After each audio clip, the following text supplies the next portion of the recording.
যারা অন্যায়ভাবে হামলা মামলা করেছে সবাইকে বিচারের আওতায় আনা হবে বলে জানিয়েছেন ডিএমপি কমিশনার শেখ আলী সাজ্জাদ আলী। বিকেলে ক্র্যাব মিলনায়তনে এক অনুষ্ঠানে একথা বলেন তিনি। অন্যায়ভাবে হামলা মামলা দেয়া পুলিশের কাজ নয় উল্লেখ করে তিনি বলেন, নতুন বছর উদযাপনে ঢাকায় এখনও কোনো নিরাপত্তা ঘাটতি নেই।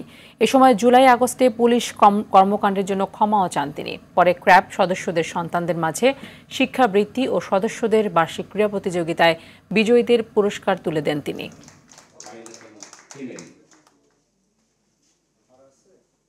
ইংরেজি নববর্ষকে কেন্দ্র করে নিরাপত্তার কোনো ঘাটতি নেই এবং কোনো আশঙ্কা নেই বলে আমি মনে করি। কেন ওনারা হামলা গাম্বা দুর্ব্যবহার এই মানুষের সাথে বা আপনাদের সাথে বা কারোর সাথেই কেন করবেন? হেলমেট বাহিনীর যুগের অবসান ঘটেছে।